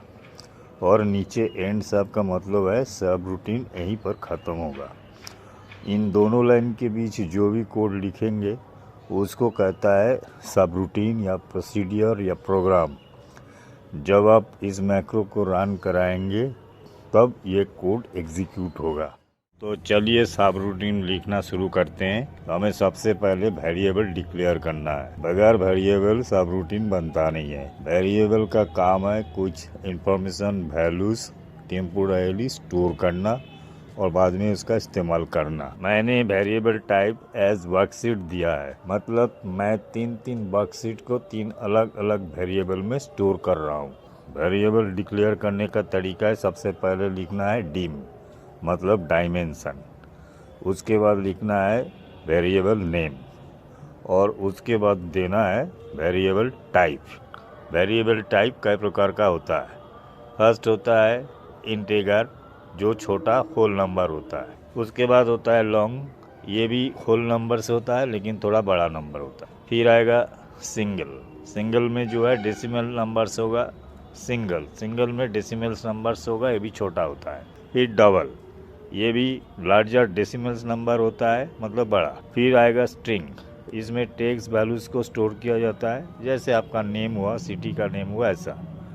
फिर आएगा बुलेन, इसमें ट्रू और फॉल्स को स्टोर किया जाता है। नेक्स्ट आएगा डेट, दिनांक, डेट वैल्यूज़ को आप यहाँ पर स्टोर कर सकते हैं। फिर आएगा वेरिएंट, कोई भी डेटा टाइप को आप यहाँ पर स्टोर कर सकते हैं। मैंने वेरिएबल टाइप एज वर्कशीट दिया है, मतलब मैं तीन वर्कशीट को 3 अलग अलग वेरिएबल में स्टोर कर रहा हूँ। ऊपर जो 3 वेरिएबल बनाया है, आप उस 3 वेरिएबल के साथ 3 शीट को जो है लिंक करवाना है, सेट करवाना है। पहले सेट कमांड लिखना है, फिर वेरिएबल नेम टाइप करना है, उसके बाद इक्वल साइन देकर this workbook dot sheets bracket में इनवॉइस, जो पहला शीट हमने डिफाइन किया है। इस तरीके से तीनों शीट को तीनों वेरिएबल के साथ जोड़ दिया गया है। ऊपर एक लाइन लिखा है सेट वर्कशीट रेफरेंसेस, उससे पहले एक कॉमा लगा है। जिस लाइन के आगे कॉमा लगा रहेगा वो कमेंट कहलाएगा। कमेंट्स जो है नॉन एग्जीक्यूटेबल लाइन्स है, इसको कंपाइलर इग्नोर करता है क्योंकि ये कोड नहीं है। कमेंट देने का मतलब है उसके नीचे जो भी कोड लिखा है उसका पर्पस क्या है, इसका एक नोट रखना होता है ताकि फ्यूचर में अगर आपको एडिट करने की ज़रूरत पड़े तो आपको समझ में आएगा कि इस जगह पर आपको एडिट करना है। ये कमेंट से पता चलता है। उसके नीचे लिखा है सेट, और उसके बाद वेरिएबल दिया गया है WS इनवॉइस, और उसके इक्वल साइन देने के बाद दिस वर्कबुक मतलब जिस एक्सेल फाइल में हम काम कर रहे हैं। उसके बाद डॉट सीट्स ब्रैकेट में इनवॉइस मतलब वर्कबुक में फाइल्स में जो सीट्स है, जैसे बिल्स फाइल है, सेल्स फाइल है, इनवॉइस है, तो इस तरीके का सीट्स है, उस सीट का रेफरेंस यहाँ पर देने होते हैं। बाकी दोनों वेरिएबल के साथ बिल्स फाइल और सेल्स फाइल इसी तरीके से सेट कर दिया गया है। किसी भी इनवॉइस सॉफ्टवेयर के लिए इनवॉइस नंबर बहुत इम्पोर्टेंट होते हैं। इनवॉइस नंबर का एक पैटर्न होता है और वो सीरियली सेव होना चाहिए। जैसे अभी जो इनवॉइस नंबर दिख रहा है, इस नंबर का इनवॉइस ऑलरेडी सेव है, मतलब अब 005 की जगह 006 एक्चुअली नेक्स्ट इनवॉइस नंबर होना चाहिए। लेकिन आपने इसको इनवॉइस नंबर ठीक करने के चक्कर में इनवॉइस नंबर डिलीट ही कर दिए, तो कंप्यूटर क्या बिना इनवॉइस नंबर आपको डाटा सेव करेगा? देखिए क्या होता है, ये है इनवॉइस नंबर और गलती से ये डिलीट हो गया। आपने ध्यान नहीं दिया और इस रिकॉर्ड को सेव करने के लिए सेव बटन में क्लिक कर दिया। लेकिन जब आप सेव बटन में क्लिक करेंगे तो कंप्यूटर खुद आपको बताएगा कि नेक्स्ट इनवॉइस नंबर क्या होना चाहिए। और इतना ही नहीं, बताएगा ही नहीं, ये यह देखिए कह रहा है इनवैलिड इनवॉइस नंबर, मतलब कुछ है ही नहीं। Updating to the next valid invoice number, मतलब जो नेक्स्ट वैलिड इनवॉइस नंबर हुआ वो अपने आप अपडेट कर देता है और उसके बाद डेटा सेव भी कर देता है। तो देखिए बिना इनवॉइस नंबर में भी डेटा 6 नंबर इनवॉइस में सेव हो चुका है। लगता नहीं है कंप्यूटर जस्ट लाइक AI की तरह काम किया। अब देखिए दूसरा एक एग्जांपल देखता हूँ। इसमें गलत इनवॉइस नंबर टाइप कर दिया, आपने ध्यान नहीं दिया और इसको सेव बटन में क्लिक कर दिया। घबराने का बात नहीं है, कंप्यूटर खुद ब खुद नेक्स्ट इनवॉइस नंबर जनरेट करेगा और उस नंबर को सेव भी करेगा। ये देखिए नेक्स्ट इनवॉइस नंबर जनरेट करके सेव कर दिए। अगर आप कुछ गलत सलत टाइप कर दिए और आपने ध्यान नहीं दिया, सेव करने का कोशिश किया डेटा को, आपने तो भूल गया, लेकिन कंप्यूटर थोड़ी बुरा है। कंप्यूटर वही करेगा जो कंप्यूटर को करना चाहिए। वो जो सही बिल नंबर होगा उसी को सेव करेगा और इनवॉइस नंबर में वो एक्चुअल जो नंबर है वो भी टाइप भी कर देगा। मतलब AI की तरह काम करता है ये। डेटा सेव करने से पहले परफेक्टली और एक्यूरेटली डेटा स्टोर हो, इसका ध्यान रखा जाता है। इसलिए कुछ चीज़ें हैं जो चेक करना पड़ता है, जैसे इनवॉइस सेल में इनवॉइस नंबर है या नहीं, हम इससे पहले चेक करेंगे। हम एक पहले वेरिएबल बनाएंगे। वेरिएबल डिक्लेयर करने के लिए डिम मतलब डायमेंशन लिखना है, फिर वेरिएबल नेम लिखना है इनवॉइस नंबर, और वेरिएबल टाइप इस बार हम टाइप लेंगे एज स्ट्रिंग। स्ट्रिंग का मतलब है कैरेक्टर स्टोर किया जाएगा। चलिए एक बार देख लेते हैं ये काम कैसा करता है। मैं इनवॉइस शीट से डेट को डिलीट कर देता हूँ और फिर सेव डाटा में क्लिक करता हूँ, तो देखिए एक एरर मैसेज डिस्प्ले हो रहा है, इनवॉइस नॉट फाउंड। अगर इनवॉइस नहीं मिलेगा तो एरर मैसेज डिस्प्ले होगा और प्रोग्राम बाहर चला जाएगा। अगर इनवॉइस नंबर रहेगा, मिलेगा, तो डाटा सेव हो जाएगा। पहला लाइन जो लिखा है get invoice number from cell C5, ये कमेंट्स है। कंपाइलर इस कमेंट्स को इग्नोर करेगा क्योंकि ये कोड नहीं है। दूसरे लाइन में है इनवॉइस नंबर जो वेरिएबल है उसमें इनवॉइस शीट में से इनवॉइस नंबर को स्टोर किया जा रहा है। WS इनवॉइस ये है वेरिएबल जिसमें इनवॉइस शीट सेट किया गया है। WS invoice dot range range है C5 मतलब इनवॉइस सीट का C कॉलम और रो नंबर 5। तो ये हुआ रेंज C5 और इसमें डॉट वैल्यू मतलब उसमें जो भी लिखा हुआ है उसको स्टोर करेगा इनवॉइस नंबर में। उसके बाद इफ लॉजिकल कंडीशन दिया हुआ है, इसका मतलब है ट्रू और फॉल्स। अगर इनवॉइस नंबर ब्लैंक है, डबल कोट का मतलब है ब्लैंक, तो एक मैसेज बॉक्स डिस्प्ले होगा जिसमें लिखा रहेगा इनवॉइस नंबर इज मिसिंग। उसके बाद एक एक्सक्लेमेशन आइकॉन रहेगा और उसके बाद उस विंडो का कैप्शन रहेगा। उसके बाद एग्जिट साफ मतलब अगर इनवॉइस नंबर ब्लैंक है तो इस प्रोसीड्यूर्स से निकल जाएगा। एंड इफ का मतलब जो इफ कंडीशन शुरू हुआ था वो वहीं पर ख़त्म हो जाता है। अगर इनवॉइस नंबर में वैल्यू है तो आगे का कोड एग्जीक्यूट करेगा। अब हमें चेक करना है duplicate invoice number bills file में स्टोर ना हो जाए। इसको रोकने के लिए ये कमांड लिखा गया है। चलिए एक एग्जांपल देख लेते हैं। बिल्स फाइल में बिल्स नंबर है 0003 और सेम नंबर है इनवॉइस फाइल में। जब आप इनवॉइस फाइल में सेव डाटा पर क्लिक करेंगे तो एक एरर मैसेज डिस्प्ले होगा क्योंकि ऑलरेडी ये बिल नंबर बिल फाइल्स में है। ये है एरर मैसेज का विंडोज और इसमें एक एरर मैसेज होते हैं और एक्सक्लेमेशन का आइकॉन होते हैं और एक विंडोज एरर होते हैं। और इसको जैसे आप ओके करेंगे तो ये प्रोग्राम से बाहर चला जाएगा, मतलब रिकॉर्ड सेव नहीं होगा। सबसे पहले हमें एक कमेंट लिखना है ताकि फ्यूचर रेफरेंस के लिए। उसके बाद हमें 3 लाइन कोड लिखना है, उसमें एक वेरिएबल भी बनाना है। उस वेरिएबल में बिल नंबर स्टोर होगा अगर है तो। कमेंट्स जो है कंपाइलर इग्नोर करता है क्योंकि ये कोड नहीं है। उसके बाद है सेट डुप्लीकेट चेक एक वेरिएबल है, तो पहले हम इस वेरिएबल को बना लेते हैं। वेरिएबल बनाने के लिए वेरिएबल डिक्लेरेशन करना पड़ता है, डीम मतलब डायमेंशन, उसके बाद वेरिएबल नेम और उसके बाद variable type as range. ws bills file dot columns 4 dot find. ws bill file में ऑलरेडी बिल फाइल्स को जो है लिंक किया गया है और उसी बिल फाइल में कॉलम डी पर, कॉलम 4 का मतलब है कॉलम डी है इनवॉइस नंबर और उसमें इनवॉइस नंबर चेक करेगा, सर्च करेगा। ये है इनवॉइस नंबर वेरिएबल जो पहले ही हमने इसमें असाइन कर दिया। इनवॉइस नंबर का, इनवॉइस सीट का इनवॉइस नंबर ऑलरेडी इसमें स्टोर है। अब इस इनवॉइस नंबर को यहाँ पर ये चेक करेगा और ये है लुक एट एक्सेल होल मतलब एग्जैक्ट चेक करेगा। सेट डुप्लीकेट चेक, यह है एक वेरिएबल और इस वेरिएबल में सर्च रिजल्ट स्टोर होगा। अब डुप्लीकेट चेक में या तो डुप्लीकेट इनवॉइस नंबर स्टोर हुआ है या वो ब्लैंक है। अब हमें लॉजिकल कमांड देकर ये बताना है if not duplicate check is nothing, मतलब डुप्लीकेट चेक अगर खाली नहीं है इसका मतलब हुआ डुप्लीकेट चेक वेरिएबल में इनवॉइस नंबर है।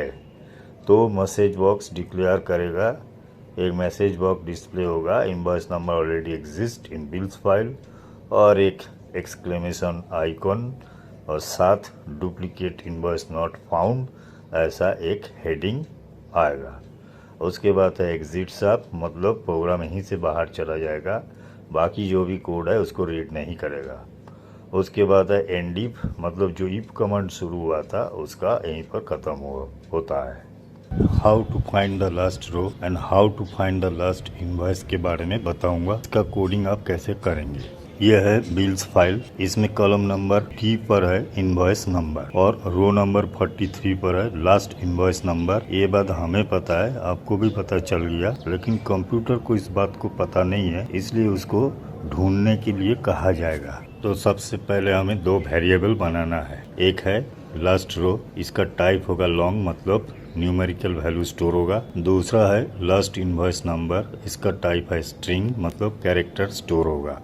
तो हम लास्ट रो वेरिएबल में रो नंबर को स्टोर करने वाले हैं। इसके लिए लास्ट रो लिखकर इक्वल साइन देकर हमने बताया है WS bills file dot cells, मतलब हमें बिल्स फाइल का सेल्स ढूंढना है। अब कौन सा सेल्स ढूंढना है, वो ब्रैकेट में लिखा है WS बिल्स फाइल डॉट रोज डॉट काउंट 4 का मतलब है कॉलम D इनवॉइस नंबर। तो उसको बताया जा रहा है उस सेल किस रो पर है, इसको काउंट करे।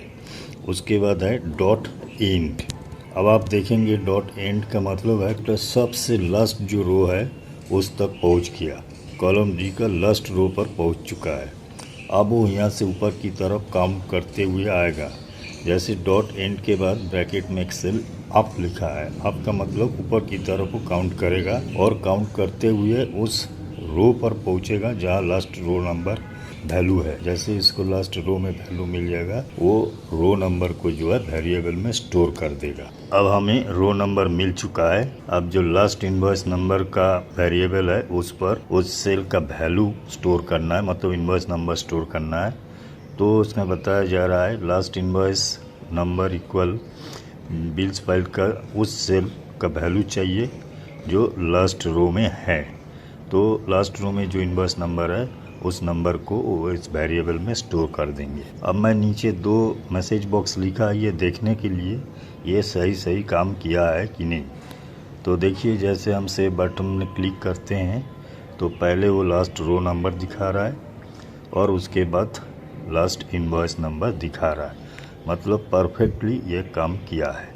नेक्स्ट इनवॉइस नंबर ऑटोमेटिकली कैसे जनरेट होगा, स्क्रीन पर आप देख सकते हैं यहाँ पर 5 स्टेप्स बताया गया है। स्टेप्स जो मैंने बताया है वो बहुत ही ईजी है, सिंपल है और आप बहुत आसानी से समझ जाएंगे। हमें 4 वेरिएबल्स बनाना है। पहला वेरिएबल है लास्ट इनवॉइस नंबर जिसमें लास्ट इनवॉइस नंबर स्टोर है, और दूसरा है प्रीफिक्स, लास्ट इनवॉइस नंबर का आधा हिस्सा हमें स्टोर करना है। उसके बाद है न्यूमेरिक पार्ट और उसके बाद है नेक्स्ट इनवॉइस नंबर वेरिएबल।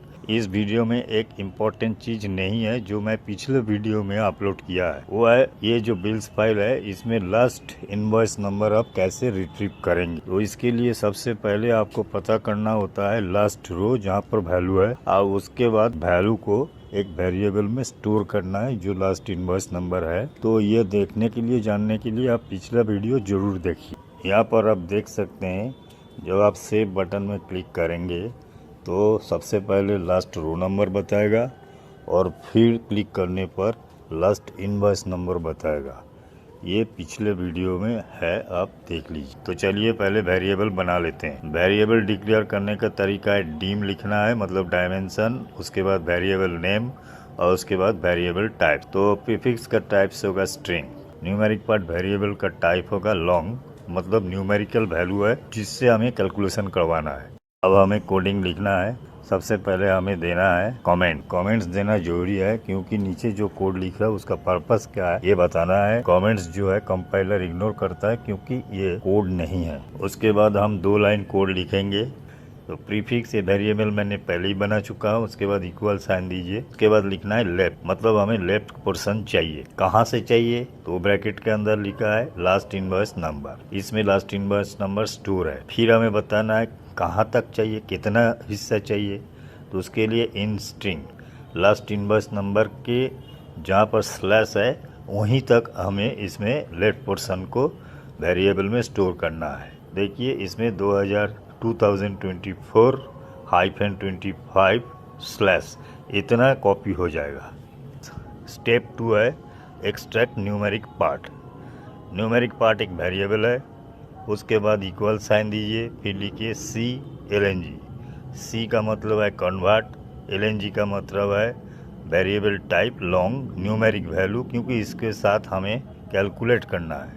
उसके बाद है मिड, मतलब मिड पोर्शन से हमें चाहिए। किस चीज़ का चाहिए, लास्ट इनवॉइस नंबर वेरिएबल में इनवॉइस नंबर है, वो जो स्लैश दिया हुआ है उसके बाद +1 लिखा है, मतलब /1 के बाद से जितने भी कैरेक्टर होगा वो हमें चाहिए। अब देखिए नीचे हमने बताया आपको, अब देखिए ये 9 स्टोर हो चुका है। सिर्फ 9 जो है स्टोर हुआ है क्योंकि ये स्ट्रिंग से न्यूमेरिक वैल्यू में कन्वर्ट हो गया, इसलिए पहला 3 जीरो इसमें नहीं आया। Step 3 increment the numeric part.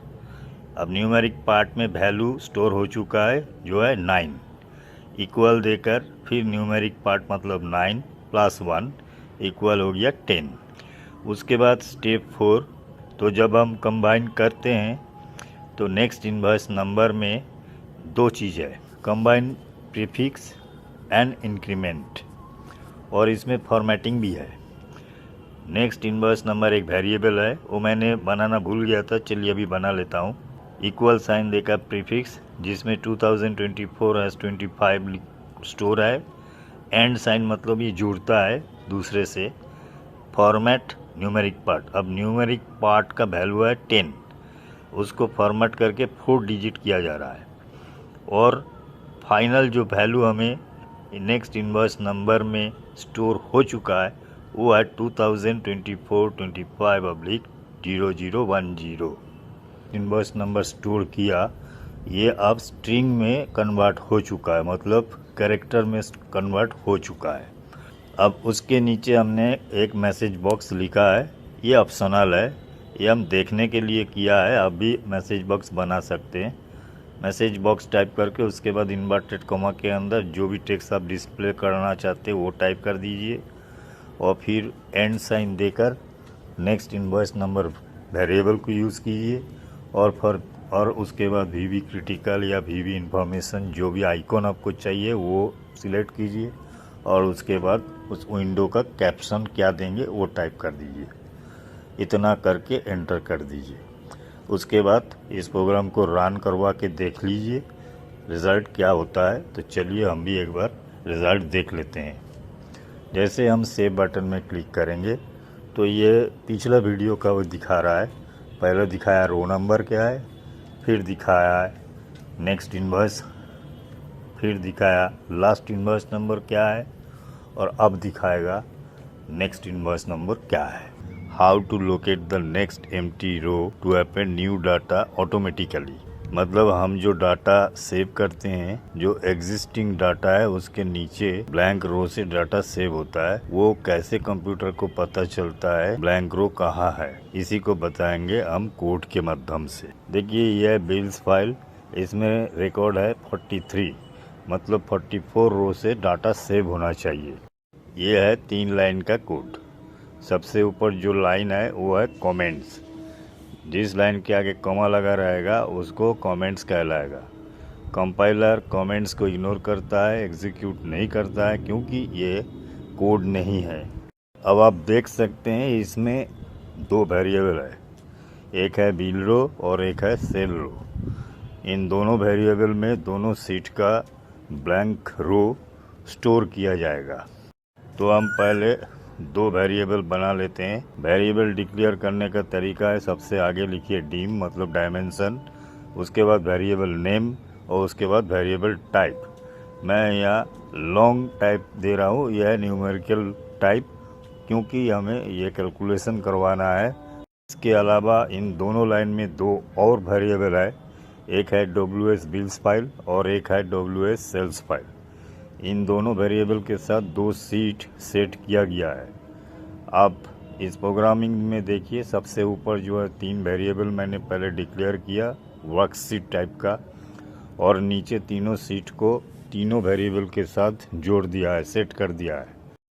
जो पहला लाइन में कमांड है उसमें देखिए पहले वेरिएबल बिल रो है, उसके बाद इक्वल साइन देकर WS bills files dot cells लिखा है, मतलब हमें किस सीट का रो काउंट करना है वो बताया है। उसके बाद ब्रैकेट में बताया है क्या करना है, क्या काउंट करना है, तो WS बिल्स फाइल डॉट रोज डॉट काउंट, मतलब हमें रो को काउंट करवाना है। उसके बाद 1 नंबर दिया है, मतलब कॉलम नंबर 1 ए कॉलम होगा।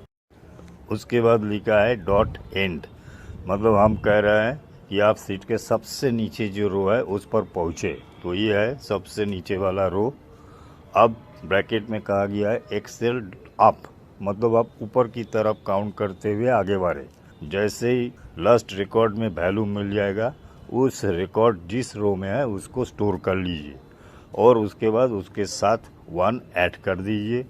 तो लास्ट रो है 43 और उसमें 1 ऐड करके हुआ 44, मतलब रो नंबर 44 में नेक्स्ट रिकॉर्ड सेव होगा।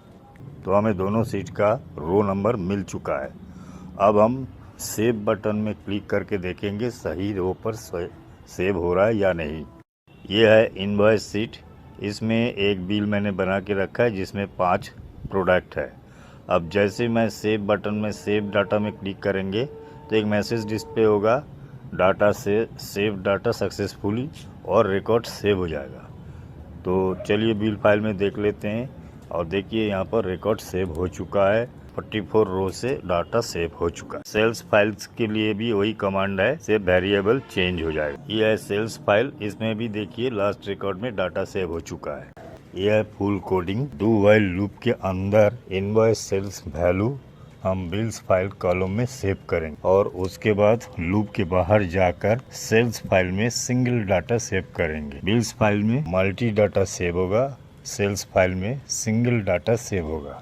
डू व्हाइल कमांड के नीचे एक विथ कमांड है, विथ WS बिल्स फाइल। उसके नीचे देखिए हर कमांड डॉट सेल्स के बाद शुरू हुआ है। अगर आप विथ कमांड नहीं लगाएंगे तो हर बार आपको WS बिल्स फाइल लिखना पड़ेगा, जिसके कारण आपको टाइम बहुत लग सकता है और स्पेलिंग मिस्टेक होने का भी खतरा रहता है। विथ कमांड अगर आप लगाएंगे तो आपका टाइम का भी बचत होगा, स्पेलिंग मिस्टेक होने की खतरा कम होगा, क्योंकि आपको WS बिल्स फाइल ये बार बार लिखना नहीं पड़ेगा। नीचे देखिए है एंड विथ, मतलब जो विथ कमांड शुरू हुआ था वो यहीं पर खत्म हो जाता है। अब यहाँ पर देखिए आई का वैल्यू 13 है। 13 का मतलब क्या है? WS इनवॉइस फाइल्स को आप ओपन करेंगे तो देखेंगे प्रोडक्ट डिटेल्स जहां शुरू हो रहा है उसका पहला रो है 13।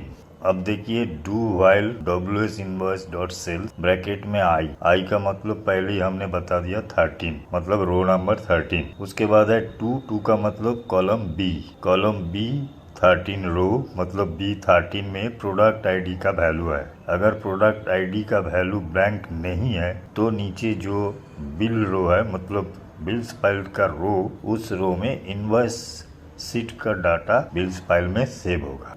अब देखिए नीचे लिखा है बिल रो इक्वल बिल रो प्लस 1, मतलब बिल रो बिल्स फाइल्स में 44 रो में डाटा सेव हो चुका है। अब ये बिल रो से 44 प्लस 1 मतलब 45 रो हो गया, और नीचे आई का साथ भी 1 ऐड हुआ, मतलब 13 के साथ 1 ऐड हुआ। अब हुआ B14 मतलब सेकंड रो है। अब फिर डू व्हाइल प्रोग्राम में ये वापस जाएगा और फिर चेक करेगा B14 में प्रोडक्ट आईडी का वैल्यू है या नहीं है। अगर है तो फिर वो दूसरा रिकॉर्ड सेव करेगा, फिर रोज के साथ 1 ऐड होगा और आई के साथ भी 1 ऐड होगा। फिर हो गया B15, फिर डू व्हाइल उसको चेक करेगा।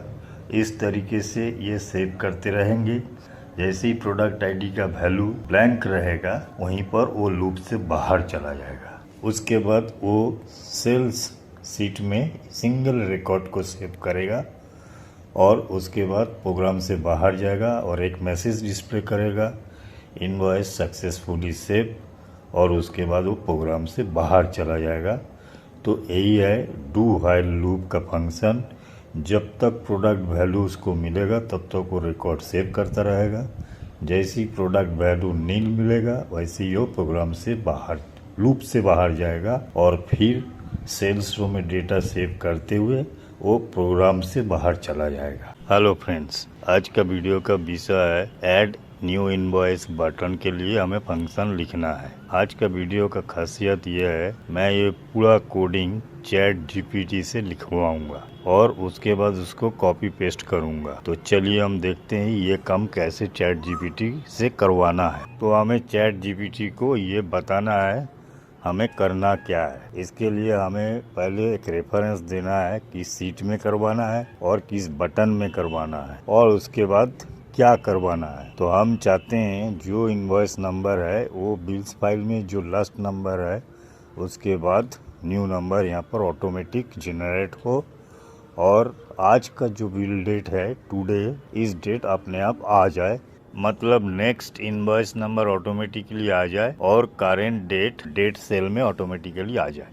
तो आप देख सकते हैं इनवॉइस नंबर में 2 पोर्शन है, पहले है फाइनेंशियल ईयर और उसके बाद है सीरियल नंबर। देखिए इस समय चल रहा है मार्च 24-25 तारीख, मतलब 2024-25 फाइनेंशियल ईयर चल रहा है।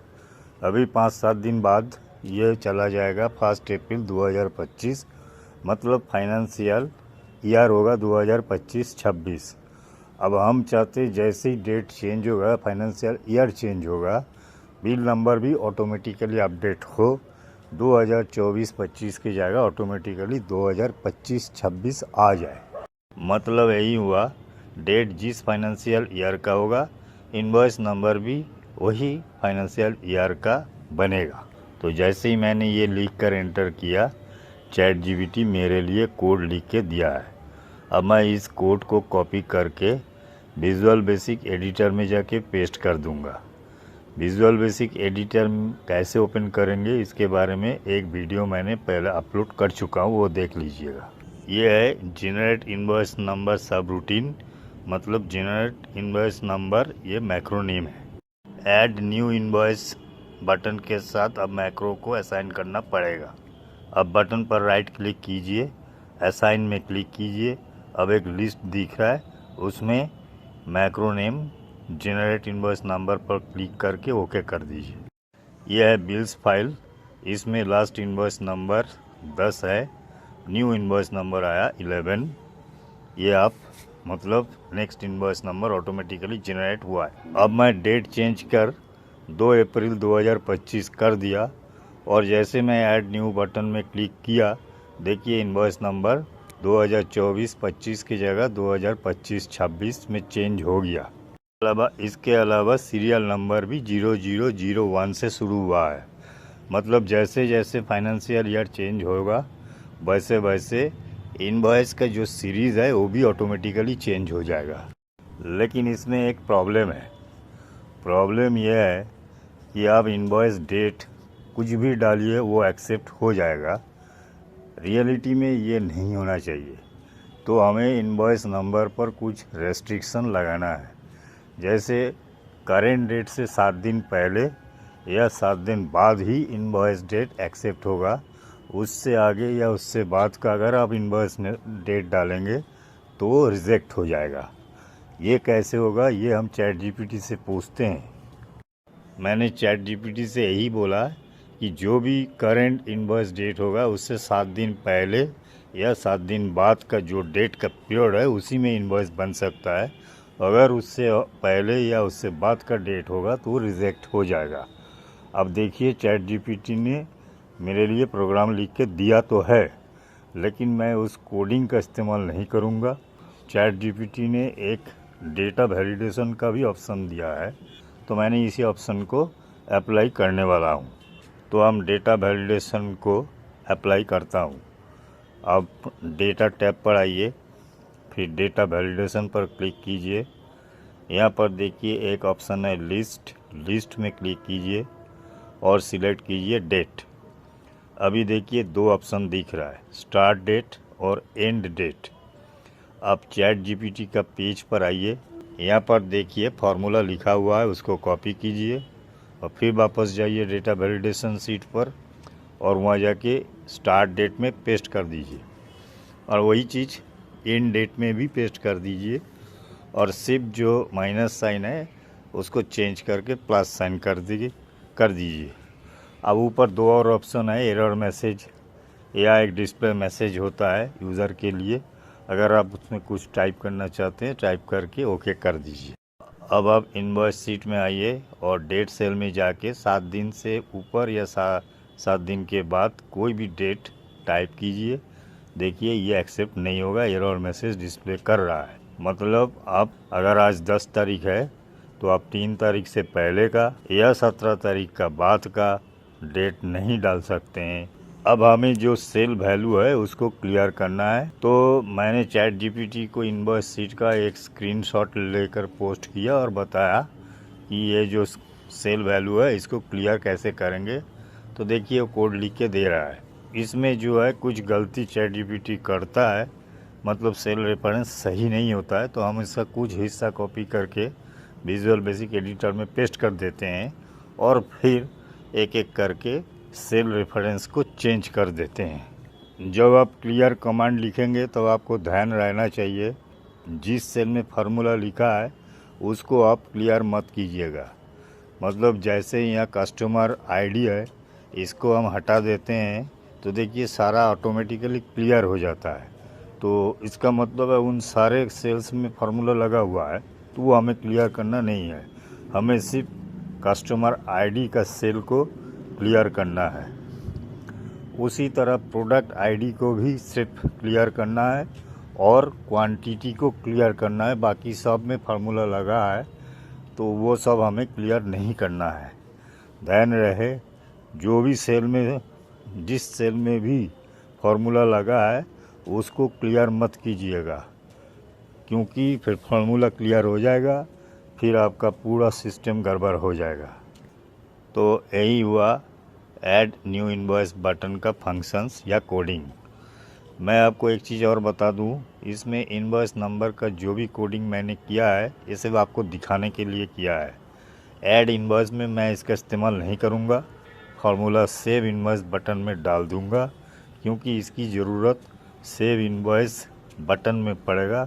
जब हम सेव इनवॉइस बटन में क्लिक करेंगे तभी वो इनवॉइस को चेक करेगा, वो जनरेट करेगा एज पर इनवॉइस डेट। तो हमें ये प्रोग्राम लिखना है सेव इनवॉइस बटन में। इनवॉइस सीरीज का आज आखिरी वीडियो मैं बना रहा हूँ। इस वीडियो में मैं 3 बटन के बारे में बताऊंगा। एक है प्रिंट प्रीव्यू बटन, दूसरा है बैकअप फाइल बटन और तीसरा है सेव पीडीएफ फाइल बटन। साथ में एक हेल्प फाइल भी होंगे जिसमें उस कोड के बारे में डिटेल्स एक्सप्लेनेशन है, और मैं आपको ये दिखाऊंगा और बताऊंगा, और बाद में आप उसको डाउनलोड भी कर सकते हैं। इसके बाद मैं एक बिल्कुल नया प्रोजेक्ट आपको करके दिखाने वाला हूँ, और वो बहुत मज़ेदार होगा। और इसका कोड जो है मैं चैट जीपीटी से लिखवाऊँगा, जैसे पिछले वीडियो में मैंने दिखाया था, क्योंकि मैंने हर कमांड के बारे में पिछले कुछ वीडियो में डिटेल्स में बताया है। फिर दोबारा उसी चीज़ को रिपीट करने का कोई मतलब नहीं होता है, इसलिए हम जो है आज सिर्फ चैट जीपीटी से लिखवा के कॉपी पेस्ट करने वाला हूँ। तो चलिए शुरू करते हैं आज का कार्यक्रम। आपको चैट जीपीटी को ओपन करना है और उनको बताना है कि मैं इनवॉइस फाइल का एक प्रिंट प्रीव्यू देखना चाहता हूँ। उसके लिए कोड लिख दीजिए ताकि प्रिंट प्रीव्यू बटन में क्लिक करने पर प्रिंट प्रीव्यू दिख जाए। तो चैट जीपीटी अपना कोड लिखना शुरू कर दिया। इन्होंने एक तो कोड भी लिख के दिया है, साथ में एक मैनुअल फाइल में और प्रिंट में जाकर कैसे किया जाए उसके बारे में भी बताया है। तो मेरा काम है उस कोड को कॉपी करना और विजुअल एडिटर में जाकर पेस्ट करना। कोड मैंने पेस्ट कर लिया है। अब हमें एक बार चेक करना है जो प्रिंट प्रीव्यू का रेंज दिया गया है ये सही है या नहीं। एक बार इनवॉइस सीट को चेक कर लेते हैं, और सही जो रेंज होगा शुरू से आखिरी तक उसको डिफाइन कर देता हूँ। अब प्रिंट प्रीव्यू बटन में राइट क्लिक करता हूँ, फिर असाइन करता हूँ मैक्रो नेम। एक लिस्ट आपको दिख रहा है, जो कोड आपने अभी अभी सेव किया है उस मैक्रो नेम को सिलेक्ट करके ओके कर दीजिए। अब बटन पर क्लिक करके देख लीजिए, अगर प्रिंट प्रीव्यू सही है तो ओके है, अगर कुछ गलत दिख रहा है तो आप फाइल में जाइए, प्रिंट में जाइए, और वहाँ पर सेटिंग का ऑप्शंस है, वहाँ पर सेटिंग को चेक कर लीजिए। जैसे मार्जिन है, पेज साइज है और ओरिएंटेशन है, ये सब चेक करके देख लीजिए। इसके अलावा अगर आप फूटर और हेडर डालना चाहते हैं तो उसका भी ऑप्शन है। मैंने कुछ फूटर डाल के आपको दिखाता हूँ। तो मैंने फूटर डाल रहा हूँ file name, folder name, file name seat में नीचे शो हो जाए, तो इसलिए मैंने ये जो 3 आइकन बना है इसी में एक एक करके क्लिक करके इसको सेट कर देता हूँ। तो ये है प्रिंट प्रीव्यू। देखिए नीचे की तरफ फाइल, फोल्डर, फाइल नेम दिख रहा है, और आप हेडर, फुटर और भी डेट, पेज नंबर ये सब डाल सकते हैं। अब हम बनाएंगे बैकअप बटन का प्रोग्राम। तो चैट जीपीटी को ये बताना है जो इनवॉइस फाइल है उसका हम एक बैकअप चाहते हैं, और ये है इसका फोल्डर नेम।